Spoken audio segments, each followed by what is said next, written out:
네, 여러분 다시 만나게 돼서 반갑습니다. 이 금요일 저녁이 사실 굉장히 피곤한 시간이죠.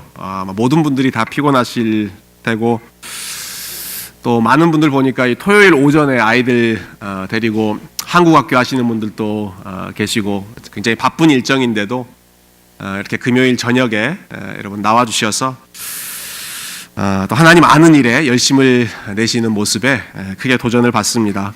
기도하면서 언급했지만 오늘 저녁도 우리 하나님께서 큰 은혜로 또 하나님을 알아가는 기쁨으로 우리의 심령을 채워주시기를 소망합니다. 우리 시편 말씀 한 구절 먼저 같이 찾고 싶은데요. 시편 147편입니다. 시편 147편 오늘의 내용과 연결되는 본문입니다. 시편 147편 말씀을 우리 찾으셔서 한 절씩 교독하겠습니다. 시편 147편 제가 먼저 1절 읽고 여러분 그 다음 절 읽어주시고 우리 한 절씩 교독하겠습니다. 할렐루야. 우리 하나님을 찬양하는 일이 선함이여 찬송하는 일이 아름답고 마땅하도다.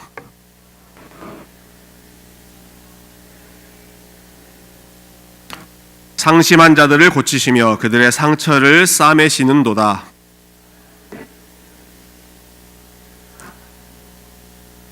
우리 주는 위대하시며 능력이 많으시며 그의 지혜가 무궁하시도다.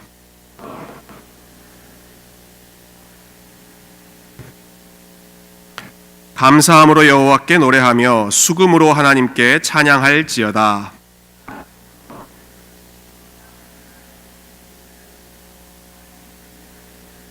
들짐승과 우는 까마귀 새끼에게 먹을 것을 주시는도다.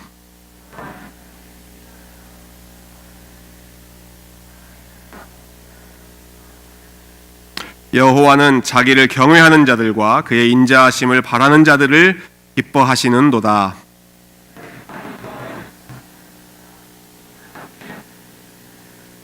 그가 내 문빗장을 견고히 하시고 내 가운데에 있는 너의 자녀들에게 복을 주셨으며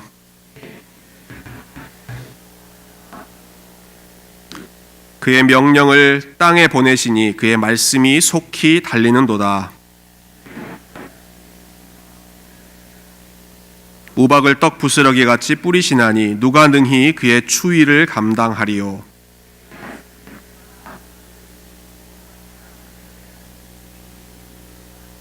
그가 그의 말씀을 야곱에게 보이시며 그의 율례와 규례를 이스라엘에게 보이시는도다. 그는 어느 민족에게도 이와 같이 행하지 아니하셨나니 그들은 그의 법도를 알지 못하였도다. 할렐루야. 아멘. 제가 2주 전에 그 주일날 설교할 때 목이 많이 잠긴 상태로 설교하지 않았습니까? 원인을 한번 거슬러 보니까 그 주일 이틀 전 금요일이 저희가 교리문답하는 첫 번째 시간이었는데 여러분이 이 시간에 대해서 굉장히 관심을 가지시고 평소에 오시던 숫자보다 훨씬 많이 오셨습니다. 그래서 아마 제가 굉장히 흥분하다가 오버페이스를 하다가 이렇게 목을 좀 상하게 했던 것 같은데요. 오늘은 제가 그것을 교훈 삼아서 흥분하지 않고 좀 차분하게 하려고 했는데 좀 한 가지 이슈는 저희 교회 본당에 시계가 있거든요. 저 뒤쪽에. 지금 시계가 고장 났습니다. 시계가 고장 나서 오늘은 시간 가는 줄 모르고 할 수도 있겠다 싶어요. 여러분 혹시 라스베가스 가면 카지노에 없는 게 2개 있는데 뭔지 아세요? 시계하고 유리창. 많이 가보신 것 같습니다. 거기에. 시간 가는 줄 모르고 밖에 동이 터오르는 거 모르고 그냥 계속 하도록 그렇게 돼 있다고 그러는데 제가 혹시 너무 길게 한다 싶으면 뒤에서 끊어주시면 좋을 것 같고요. 원고에 있는 대로 하니까 그렇게 크게 흥분하지는 않을 것 같습니다. 우리 지난번에 했던 내용을 한번 복습하고 가죠. PPT가 뉴시티 교리 문답 우리 첫 번째 질문이 살아서나 죽어서나 우리의 유일한 소망은 무엇입니까? 이 질문이었고요. 우리 대답을 한번 같이 읽어볼까요? 시작. 살아서나 죽어서나 몸과 영혼이 하나님께 그리고 우리의 구주 예수 그리스도께 속해 있다는 사실입니다. 이것이 우리의 유일한 소망입니다. 내가 나의 것이 아니고 내가 우리 주님께 속해 있다라고 하는 것이 우리가 고백하는 유일한 소망인데요. 여러분, 이 사실이 여러분에게 큰 감사의 제목으로 다가오십니까? 내가 나의 것이 아니다, 내가 나에게 속하지 않았다, 내가 하나님께 속했다라고 하는 사실이 정말로 감격스러운 우신지 좀 궁금합니다. 이 사실이 정말로 우리에게 감격스러운지. 여러분, 이게 정말 우리의 소망이 되고 우리에게 감사의 제목이 되려면 한 가지 전제가 있어야 합니다. 그것은 나 자신이 그렇게 신뢰할 수 있는 존재가 아니다라고 하는 사실. 내가 그렇게 믿을 수 있는 존재가 아니고 내 삶이 내 뜻대로 내가 생각한 대로 되지 않는다라고 하는 그 자신의 무력감, 자신의 현실을 인식할 때, 그런데 이게 내 삶이 나에게 속해 있지 않고 내 삶이 하나님께 속해 있다라고 하는 사실이 그제서야 비로소 우리에게 감사한 사실이 되죠. 그렇지 않다면 내가 그냥 내 힘으로 살아도 큰 문제가 없다면, 스스로를 괜찮게 생각하거나 혹은 삶에 큰 챌린지한 상황이 없는 그런 삶이라고 한다면 굳이 내 삶에 그리스도가 필요하신가, 하나님이 절실히 필요하다라고 하는 그런 필요성을 절감하지 못하는 그러한 경우가 될 것입니다.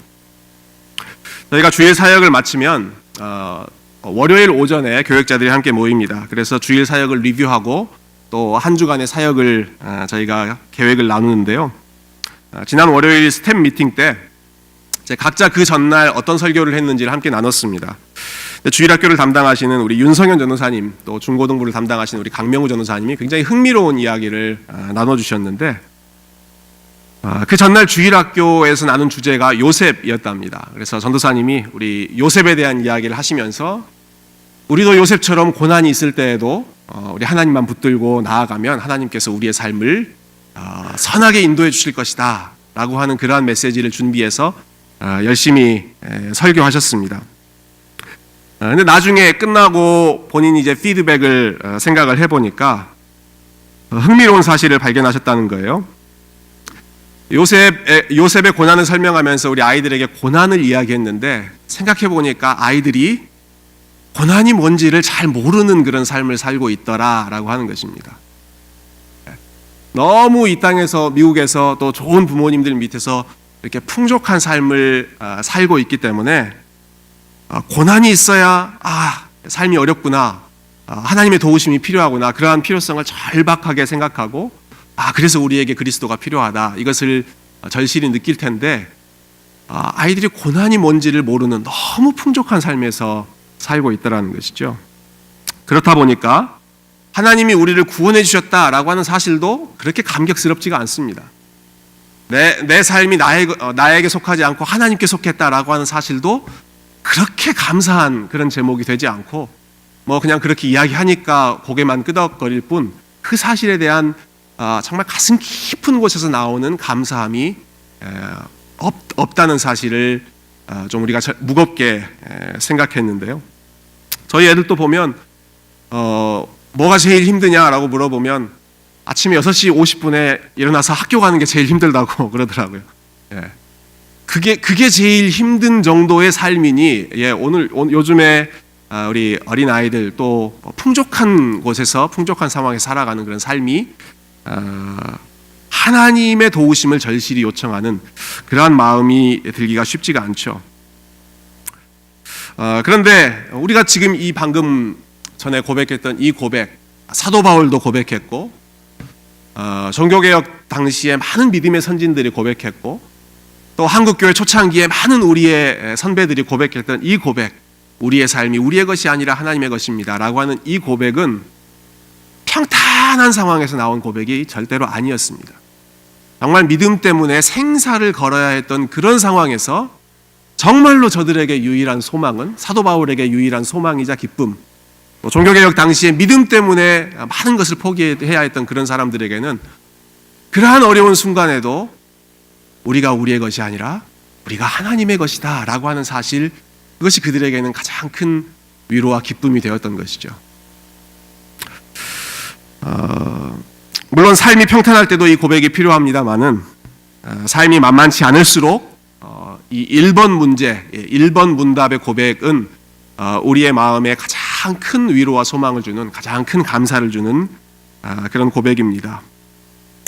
물론 이러한 은혜는 단순히 물리적인 환경만 힘들다고 해서 되는 것이 아니죠. 성령님께서 우리의 마음 가운데 역사하셔서 우리가 정말로 그리스도가 필요한 존재다라고 하는 우리의 비어있는 모습을 보여주실 때 비로소 하나님이 우리를 소유하고 계시다라고 하는 사실이 그 어떤 것보다 감사한 믿음의 고백이 될 것입니다. 저와 여러분의 마음 가운데 우리의 삶이 힘들든 혹은 평탄하든 간에 이 사실이 언제나 저와 여러분에게 가장 큰 기쁨이요 소망이 되실 수 있기를 주님의 이름으로 축원드립니다. 네, 첫 번째 문답에서 우리의 소망은 우리가 하나님께 속해 있다라고 하는 사실에 있다라는 것을 저희가 살펴보았습니다. 그렇다면 자연스럽게 이어져야 하는 내용은, 그러면 우리가 속해 있는 그 하나님은 어떤 분이신가? 우리를 소유하고 계시는, 우리의 주인 되시는 그 하나님은 어떤 분이신가? 라고 하는 내용으로 이어져야 되겠죠. 그래서 2번 질문에서 바로 이어서 하나님은 어떠한 분이신가? 라고 하는 내용을 간단하게 다루고 있습니다. 2번 질문이 하나님은 어떤 분이신가? 이고요. 우리 대답 조금 길지만 한번 같이 읽어보겠습니다. 시작. 하나님은 모든 사람과 보존하시는 분입니다. 하나님은 자신의 능력과 완전성과 선하심과 영광과 지혜와 공의와 진리에 있어서 영원하고 무한하며 변함이 없으십니다. 그분을 통하지 않거나 그분의 뜻과 상관없이 일어나는 일은 전혀 없습니다. 내용이 굉장히 많습니다. 함축적인 내용인데요. 이 내용을 다 세부적으로 살펴보기보다는 좀 큰 그러한 흐름을 중심으로 좀 나눠보고 싶은데, 이번 질문은 하나님이 어떤 분이십니까? 라고 하는 것을 물어봤죠. 근데 사실 우리가 하나님이 어떤 분이신가? 라고 하는 질문을 다루기 전에 먼저 선행되어야 할 질문이 있습니다. 그것은 우리가 하나님을 어떻게 알 수 있습니까? 라고 하는 질문입니다. 하나님을 우리가 어떻게 알 수 있을까? 이 질문을 먼저 다루는 것이 순서상 더 좋을 것 같습니다. 제가 사무엘상 설교를 하면서도 한번 말씀드린 적이 있습니다. 우리 하나님은 여기 보이시는 강대상과 같은 사물이 아니기 때문에 우리가 열심히 관찰한다고 알 수 있는 분이 아니십니다. 성경에서 하나님을 이야기할 때 하나님은 인격적인 분이시다라는 표현을 많이 쓰죠. 지정의, 사실은 우리가 가지고 있는 그것이 완전한 모습이 아니라 하나님이 지정의를 가지고 계신 완전한 면에서 그러한 것을 가지고 계신 분이시고, 우리는 그분을 닮았다라고 하는 차원에서 아주 리미티드한 센스, 제한적인 의미에서 지정의를 가지고 있다라고 말하는 것이 더 옳을 텐데요. 이렇게 지정의, 인격을 가지고 있는 대상은 절대로 내가 노력한다고 다 알 수 있는 것이 아니다라는 말씀을 드렸습니다. 왜냐하면 내가 아무리 어떤 사람을 알려고 해도 그 사람이 자기 자신을 열어 보이지 않으면 아무리 내가 노력해도 그 사람을 알 수 없는 것이 사람과 사람 사이의 만남이기 때문에 그렇죠. 눈에 보이는 사람도 그러한데 보이지 않는 하나님을 안다라고 하는 것은 하나님께서 자기 자신을 먼저 오픈해 주시지 않으면 그것은 그 어떤 사람에게도 허락되지 않는 일입니다. 감사한 것은 우리 하나님께서 그분 자신을 오픈해 주시는 것, 알려주시기를 기뻐하시는 분이다라고 하는 것이죠. 그래서 신학에서는 이 개념을 계시하신다, 하나님이 자기 자신을 reveal 하신다, 계시하신다, 보여주신다 라는 단어로 설명하고 있습니다. 성경 구절 한 두 구절 제가 살펴보고 싶은데요. 여러분 마태복음 11장에 보면 아주 흥미로운 사건이 하나 나옵니다. 예수께서 권능을 가장 많이 행하신 고울들이 회개하지 아니하므로 그때 책망하시되, 여러분 우리가 상식적으로 생각하면 예수님이 권능을 많이 행하신, 기적을 많이 행하신 곳이 가장 많이 예수님 믿고 회개할 것 같죠. 그런데 현실이 그렇지 않았습니다. 가장 많은 능력을 행하셨는데 오히려 열매는 제일 적었습니다. 회개하는 사람들이 별로 없었습니다. 그래서 예수님이 아주 불같이 책망하시는 내용이 나오죠. 그런데 그리고 나서 몇 절 뒤에 바로 그때에 예수님이 하시는 말씀이 이어집니다. 그때 예수께서 대답하여 이르시되 천지의 주제이신 아버지여, 이것을 지혜롭고 슬기 있는 자들에게는 숨기시고 어린 아이들에게는 나타내심을 감사하나이다. 옳소이다. 이렇게 된 것이 아버지의 뜻이니이다. 내 아버지께서 모든 것을 내게 주셨으니 아버지 외에는 아들을 아는 자가 없고 아들과 또 아들의 소원대로 계시를 받는 자 외에는 아버지를 아는 자가 없느니라. 중요한 단어가 계시라고 하는 단어가 나오죠. 예수님께서 이 상황에서 하나님께 감사하시는 내용이 하나님을 아는 것은 하나님이 당신 자신을 나타내 보여주신 그 대상이 아니면, 계시라고 하는 단어를 사용한다면 하나님이 스스로를 계시해 주신 그 사람들이 아니면 도저히 하나님을 알 수가 없군요. 기적을 많이 봤다고, 능력을 많이 봤다고 하나님을 아는 것이 아니라 하나님 자신을 알려주셔야만 사람들의 입에서 하나님을 안다, 믿는다라고 하는 고백이 나오는군요. 이 사실을 예수님이 고백하시면서 감사하셨던 것이죠. 또 비슷한 구절 한 구절 볼게요. 마태복음 16장에 보시면 베드로가 예수님을 향해서 유명한 신앙 고백을 합니다. 주는 그리스도시요 살아계신 하나님의 아들이십니다 라는 고백을 하죠. 예수님께서 그 고백을 아주 흡족히 하셨습니다. 네가 정말 올바른 고백을 했다, 신앙 고백을 했다라고 말씀하신 후에 이렇게 덧붙이십니다. 같이 한번 읽어볼까요? 시작.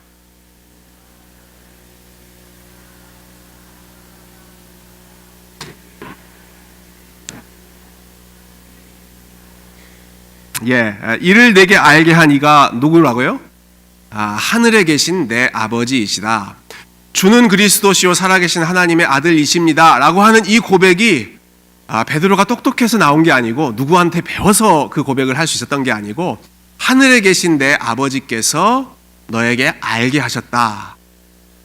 하늘에 계신 하나님께서 이 사실을 너에게 계시해 주셨다라고 하는 것이죠. 여러분, 우리는 하나님께서 알려주셔야만 하나님을 알 수가 있습니다. 하나님께서 알려주셔야만 하나님을 알 수가 있습니다. 그리고 하나님께서 알려주신 만큼만 우리가 하나님을 알 수가 있습니다. 하나님께서 우리에게 알려주셔야 알 수 있고, 알려주신 만큼만 알 수가 있습니다.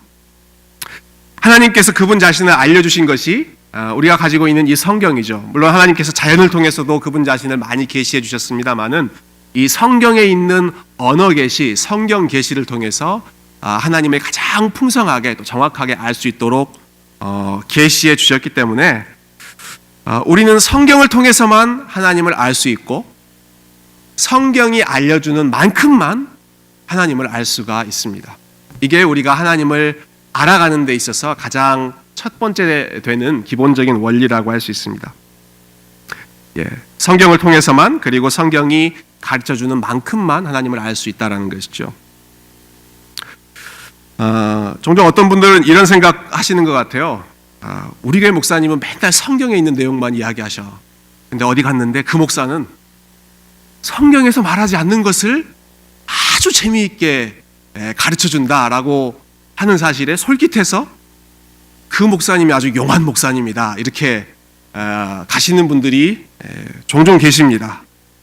저희 교회에서는 제가 못 봤습니다만은 성경에 나와 있는 내용을 이야기하는 것보다 성경에 나와 있지 않는 내용을 아주 이렇게 잘 풀어내는 것처럼 들리는 것을 더 매력적으로 귀에 솔깃하게 생각하는 분들이 간혹 계시는 것 같은데요. 여러분, 그런 데 가시면 큰일 납니다. 성경에 있는 내용 아닌 것을 잘 풀어준다고 해서 그것이 용한 목사가 아닙니다. 성경의 내용을 이해하기 쉽게 잘 설명하고 성경에 있는 만큼만 하나님에 대해서 가르치는 그 교회가 좋은 교회입니다. 성경이 가르쳐주는 만큼만 우리는 알 수 있는 거예요. 그래서 종교개혁가들은 성경이 가는 만큼만 우리도 가고, 성경이 멈추는 곳에서 우리도 멈춘다. 여러분, 하나님에 대해서 우리가 모르는 것, 알고 싶은 것 너무너무 많이 있죠. 그렇지만 성경 바깥에서 알 수 있는 것이 아니라 우리는 성경이 말해주는 만큼만, 내가 머리를 열심히 돌려서 어떤 아주 참신한 그런 생각을 해서 하나님을 알 수 있는 것이 아니라, 그 생각, 하나님 이런 분이신 것 같다라고 깨닫는 것이 있다 할지라도 그 생각이 성경에서 말하고 있는 그 하나님과 일치하는 내용인지를 반드시 확인해야 됩니다. 그렇지 않으면 그 생각은 하나님께서 알려주신 생각이라고 확신할 수 있는 그런 생각이 아닐 것입니다.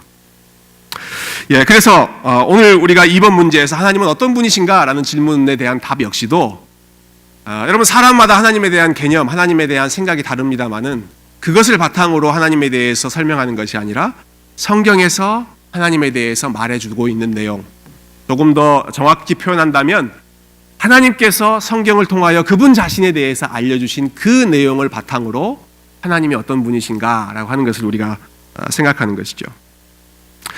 자, 그렇다면 성경이 말하는 하나님은 어떤 분이십니까?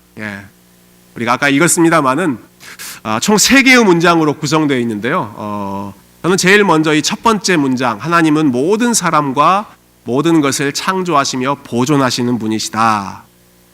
이것을 먼저 한번 생각해 보고 싶습니다. 영어에 보면 creator, 창조하신 분, and sustainer 이런 단어를 쓰더라고요. 보존하신 분, 지탱하신 분이라고 하는 것이죠. 근데 이 중에 하나님이 창조하셨다라고 하는 사실은 사실 4번, 5번 질문에서 조금 더 길게 자세하게 다루고 있기 때문에 저는 그것은 그때 좀 더 깊이 다루고 오늘은 이분이 창조주이신 동시에 창조하시고 끝나는 것이 아니라 그 모든 피조물을 보존하시는 분이시다라고 하는 것을 좀 더 생각해 보면 좋겠습니다. 여러분 하나님께서 창조하시고 나서 그 세상에 손 띄고 그냥 가만히 놀고 계시는 것이 아니라 창조하신 그 세상을 계속해서 붙드시고 지탱하시고 주관하시고 다스리시고 인도하신다라고 하는 것이죠. 17세기, 18세기에 과학과 인간의 이성이 아주 급속도로 발달했죠. 소위 계몽주의라고 하는 시대였는데요. 그때 사람들이 생각했던 것, 또 사람들에게 인기를 끌었던 그 내용이 이런 것입니다. 하나님의 창조와 하나님의 창조 이후의 사역을 분리시켰습니다. 오케이, 하나님이 창조주라고 하는 것은 인정하겠다. 온 세상에 하나님의 손길이 있다. 하나님이 창조하셨다라고 하는 것은 인정하지만 그 이후에 여전히 하나님이 이 세상을 다스리고 때로는 기적도 이 세상에 행하시고 하는 그런 일들은 과학기술, 뉴턴의 법칙, 여러 가지 법칙이 발달하고 있는 이 시기에 그것까지 우리가 인정하기는 힘들다 해서 하나님의 창조는 인정하지만 하나님이 이 세상에 계속 개입하신다라고 하는 내용은 선을 그으려고 했던 그런 시도들이 많이 있었습니다. 마치 이런 비유를 드는 것이죠. 시계를 만드는 사람이 시계를 만들기는 하지만 시계를 만들고 나서는 시계 태엽을 이렇게 감아놓으면 태엽이 돌아가는 대로 그냥 시계가 저절로 움직이지 않습니까? 마치 그런 것처럼 하나님도 이 온 세상을 큰 시계로 만들어 놓으신 다음에 만드신 후에는 손 띄고 세상이 그 자체로 그 법칙에 따라서 돌아가도록 하나님은 그냥 놔두고 계신다라고 생각하는 게 사람들에게 굉장히 인기 있는 그런 생각이었습니다. 그렇지만 성경은 하나님이 창조하셨을 뿐 아니라 창조 이후에도 그 피조 세계를 계속해서 지속적으로 다스리시고 케어하시고 인도하신다라는 사실을 분명하게 가르치고 있습니다. 하나님이 창조주에 불과하시다면 여러분 창세기 1장에서 성경이 끝나도 무방하겠죠. 그렇지만 창세기 2장부터 요한계시록 마지막까지 계속 이 많은 성경 안에 있는 내용은 하나님께서 그 세상을 계속해서 책임지고 계시다라고 하는 사실이죠. 이 사역, 창조 이후에 하나님께서 하시는 모든 사역을 신학자들은 섭리라고 하는 단어로 정의를 내렸습니다. 영어로는 providence죠. providence라고 하는 섭리라고 불렀는데요. 우리 장로교회의 신앙 고백인 이 웨스트민스터 신앙 고백서 5장에 보면 섭리에 대해서 신학자들이 이렇게 정의했습니다. 만물의 위대한 창조자 하나님께서는 모든 피조물들의 행동 및 모든 일어날 일들을 보존하시고 감동하시고 처리하시고 통치하시되 가장 큰 것으로부터 심지어 가장 작은 것에 이르기까지 그렇게 하신다. 만물의 창조주 하나님께서 창조 후에 쉬고 계시는 것이 아니라 이 세상에 일어난 모든 일, 가장 큰 것부터 가장 가장 작은 일, 사소한 일에 이르기까지 다 통치하시고 섭리하신다라고 하는 것이죠. 성경 구절 몇 구절 우리가 확인해 보죠. 성경 전체가 이 사실을 증언하고 있습니다만은 특히 히브리서 1장 말씀 보면 이는 하나님의 영광의 광채시요, 그리스도에 대해서 이야기하면서 그 본체의 형상이시라 그의 능력의 말씀으로 만물을 붙드신다라고 하는 말씀을 고백하고 있습니다. 하나님께서 능력의 말씀으로 창조하셨을 뿐만 아니라 역시 만물을 계속 붙들고 계시다라고 하는 것이죠. 여러분, 사도행전 17장에 사도 바울이 아테네라고 하는 지역에서 사람들을 만나서 하나님에 대해서 소개할 때에도 이 사실을 이야기했습니다. 우주와 그 가운데 있는 만물을 지으신 하나님께서는 천지의 주제이시니 만민에게 생명과 호흡과 만물을 친히 주시는 이심이라. 우리가 그를 힘입어 살며 기동하며 존재하느니라. 하나님이 만물을 지으신 것으로 끝나는 것이 아니라 계속해서 만민에게 생명과 호흡을 주시고 만물, 모든 세계를, 모든 피조물을 친히 존재하게 하시고, 그렇기 때문에 우리가 여전히 그분을 힘입어서 살고 그분을 힘입어서 움직이고 그분을 힘입어서 존재한다라고 하는 것이죠. 하나님이 매 순간 저와 여러분을 붙들고 계시다라고 하는 사실입니다. 그냥 우리 안에 어떠한 바이오 시스템이 저절로 돌아가서 피가 순환하고 영양분이 순환하고 그래서 우리가 살아가는 것이 아니라 그 모든 생명의 과정 가운데 하나님께서 그 작은 것까지 붙들고 계시다라고 하는 것이죠.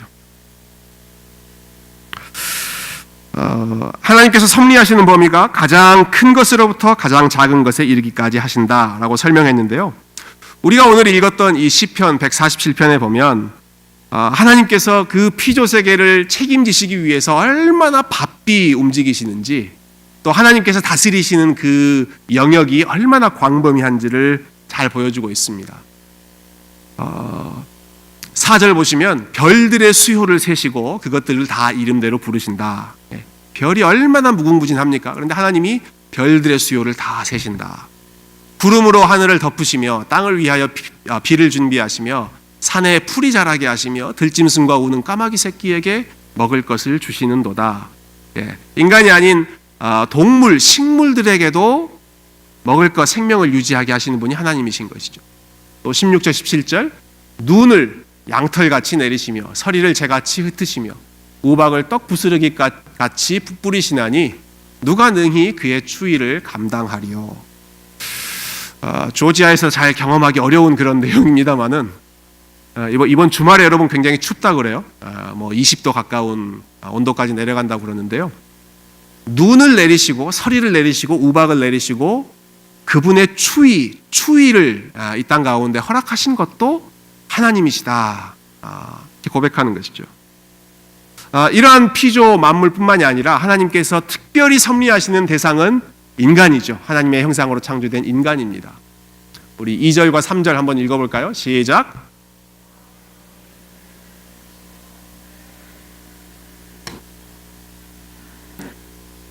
그들의 상처를 싸매시는도다. 사람들에 대한 이야기죠.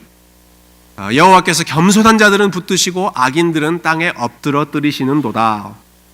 겸손한 자, 악인 하나님이 다 섭리하신다, 주관하신다라고 하는 것이죠. 13절 14절 참 감사한 말씀이죠. 그가 내 문 빗장을 견고히 하시고, 무슨 말입니까? 누가 집에 침입하지 못하도록 지켜준다라고 하는 것이죠. 너희들의 재산, 너희들의 소유를 견고히 지켜주시는 분이 하나님이시다.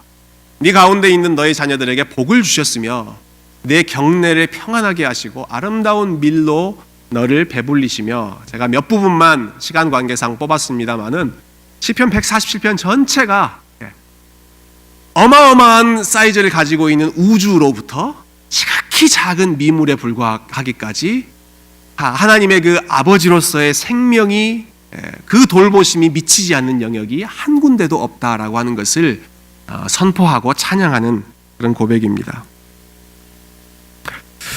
그래서 오늘 우리 함께 읽은 이 교리문답의 마지막 부분에 보면, 그렇기 때문에 하나님이 이 모든 것을 섭리하시기 때문에 그분을 통하지 않거나 그분의 뜻과 상관없이 일어나는 일은 있습니까? 없습니까? 전혀 없습니다 라고 고백합니다. 하나님을 통하지 않거나 하나님의 뜻에 상관없이 하나님께서 모르시는 일 혹은 하나님께서 허락하시지 않는 일, 그런 일은 전혀 없다라는 것입니다. 예수님께서 말씀하신 것처럼 참새 한 마리가 하늘에서 땅에 떨어지는 것도 혹은 한 아사리온에 팔리는 것도 아버지의 허락 없이는 될 수가 없는 일이다. 이것이 하나님의 섭리를 믿는 믿음의 고백이죠. 정말 중요하고 감사한 사실은 오늘의 이제 마지막 부분인데요. 여러분, 하나님께서 이처럼 온 세상의 일을 주관하고 섭리하시는데 그냥 무작정 하시는 것이 아니라 마치 폭군처럼 하시는 것이 아니라 그분이 가장 선하게, 가장 지혜롭게, 그분의 성품에 합당하게 모든 일을 섭리하신다라고 하는 사실입니다. 그 가운데 내용이 하나님의 성품에 대해서 이야기하고 있습니다. 하나님은 자신의 능력과 완전성과 선하심과 영광과 지혜와 공의와 진리에 있어서 영원하고 무한하며 변함이 없으십니다. 이 단어 하나하나 생각하고 또 공부하는 것만으로도 굉장히 많은 시간이 들어가겠습니다만은 하나님의 존재, 하나님의 성품이 이와 같이 완전하신 분이시다, 완전한 선 자체이시다, 지혜가 가장 풍부하신 분이시다라고 하는 것이죠. 그렇기 때문에 나오는 결론은 하나님이 그러한 존재이시기 때문에 그분께서 행하시는 모든 일은 그분의 선하심이 나타난 결과입니다. 하나님이 선하신 분이기 때문에, 하나님이 지혜로우신 분이기 때문에 그분이 하신 모든 일은 그분의 지혜에 근거해서 이루어진 가장 지혜로운 일이 되는 것이죠. 여러분, 예수님께서 제자들에게 말씀하실 때 이런 비유를 드셨죠. 좋은 나무가 나쁜 열매를 맺는 법이 없다. 좋은 나무는 좋은 열매를 맺는다라고 하셨죠. 그러니까 어떤 열매를 맺는다라고 하는 것은 그 나무가 어떤 나무인가 하는 것에 달려 있다라고 하는 것이잖아요. 좋은 나무, 좋은 존재로부터 좋은 열매, 어떤 좋은 행위, 좋은 일, 그 결과물이 나오는데 이것을 우리가 하나님께 좀 적용해 본다면 하나님의 존재, 하나님이 어떠한 분이신가 하는 그것으로부터 하나님이 행하신 모든 일이 나오는 것입니다. 하나님의 섭리를 이해할 때 이것이 아주 중요한 원리입니다. 그분이 하시는 모든 섭리는 빨간 부분으로 되어 있는 이 하나님의 성품이 종합적으로 작용해서 나타난 결과입니다. 그분이 완전하신 분이시기 때문에 그분께서 하시는 일은 언제나 완전합니다. 선하신 분이시기 때문에 그분의 섭리는 언제나 선합니다. 무한히 지혜로우신 분이시기 때문에, 무한히 공의로우신 분이기 때문에 그분의 섭리는 언제나 지혜롭고 언제나 공의롭습니다. 때로는 우리 눈에 그것이 공의롭지 않게 보이기도 하고 선하지 않게 보이기도 할 때가 있습니다. 그래서 우리는 이거 어떤 일이 선하다 악하다라고 하는 것을 판단할 때 우리의 기준을 가지고 우리의 눈에 비치는 대로 이것은 선하다, 이것은 악하다라고 생각하죠. 그렇지 않습니다. 선과 악을 결정하실 수 있는 유일한 분은 하나님이십니다. 근데 하나님은 완전히 선하신 분이기 때문에 그분이 하시는 섭리는 언제나 완전히 선한 것이죠. 그것이 내 눈에 선하게 보이지 않는 그러한 상황이라고 하더라도 하나님이 선하신 분이시고 그분의 섭리 바깥에서 일어나는 일은 어떠한 일도 없기 때문에 우리 가운데 허락하신 모든 것이 주님 선한 하나님의 섭리입니다. 이렇게 고백해야 하는 것이죠. 제가 한 성경이 아니죠. 한 책의 한 부분을 인용하고 오늘 내용을 마치고 싶은데요. 영국의 청교도 목사님이셨고 특히 영국에서 청교도가 가장 핍박받고 있을 때 국교회로부터 가장 큰 핍박을 받고 있고 청교도라는 이유 때문에 목회지에서 쫓겨나고 또 여러 심신의 핍박을 받았던 그런 분들이 많이 계신데요. 그 중에 존 플레이블이라고 하는 분이 책을 하나 쓰셨습니다. 섭리의 신비라고 하는 책이었습니다. The Mystery of Providence라고 하는 책인데 섭리의 신비, 그 내용의 한 부분을 제가 인용하고 오늘 내용을 마치죠. 지금까지 읽었던 그 내용, 우리 함께 나눴던 내용을 여러분 기억하면서 이 글을 한번 읽어보시면 좋겠습니다. 하나님의 섭리는 우리 삶의 가장 크고 중요한 것으로부터 가장 작고 사소한 일까지 모든 것을 주관하신다. 멀리 있는 일이든 가까이 있는 일이든 하나님의 섭리가 미치지 않는 영역은 없으며, 특히 가장 달콤한 사실은 그분의 섭리가 언제나 그분 자신의 영광과 성도들의 유익을 위하여 넘치게 역사한다는 점이다.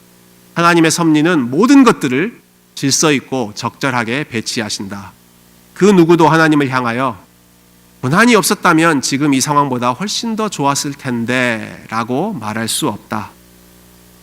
왜냐하면 하나님의 모든 섭리는 그분의 무한한 지혜의 결과이기 때문이다. 하나님의 언약 백성에게 일어난 모든 일들은 가장 적절한 장소에 가장 적절한 때에 일어난 것이다. 하나님께서 이렇게 하지 않으셨다면 지금보다 훨씬 나았을 텐데 라는 생각은 하나님의 지혜조차 바로잡고 통제하려고 하는 인간의 주제넘은 시도이다.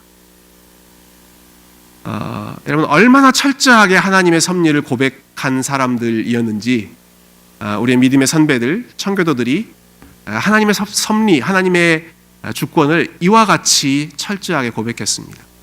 하나님이 모든 것을 지혜롭게 질서 있게 운행하시기 때문에 지금 나에게 주어진 상황, 여러분 이 글을 쓰신 분들은 지금 쫓겨나고 여러 핍박을 받고 있는 상황인데요, 그것이라고 하더라도 이 상황이 아니면 더 좋지 않았을까? 아니, 하나님이 이 상황을 허락하셨다면 그것이 나에게 가장 좋은 상황이다. 이것을 믿음으로 고백했던 것이죠. 여러분, 하나님께서 우리에게 허락하신 배우자, 또 우리에게 허락하신 자녀들이 가장 좋은 배우자, 가장 좋은 자녀들이다라고 하는 사실을 믿으십니까? 안 믿으시는 것 같아요. 하나님이 나에게 허락하신 교회가 가장 나에게 필요한 교회다라고 하는 사실을 믿으십니까? 하나님께서 우리에게 주신 것이 가장 우리에게 좋은 것입니다. 이게 아니라 다른 것이었다면 하고 하는 그런 아쉬움을 우리는 늘 생각하지만, 우리가 하나님은 완전하신 분이다, 하나님은 선하신 분이다, 그리고 그 모든 일을 그분의 성품에 합당하게 그분의 성품의 근거에서 운행하신다라고 하는 이 섭리의 사실을 기억할 때 저와 여러분의 모든 삶을 온전히 그 하나님의 섭리의 손길에 맡기고, 이 시간 우리가 가지고 나온 여러 기도의 제목들도 그 하나님의 섭리하시는 손길에만 온전히 맡겨드리고 우리 주님을 신뢰할 수 있는 믿음을 훈련하는 우리 세교회 성도님들 다 되실 수 있기를 주님의 이름으로 축원드립니다.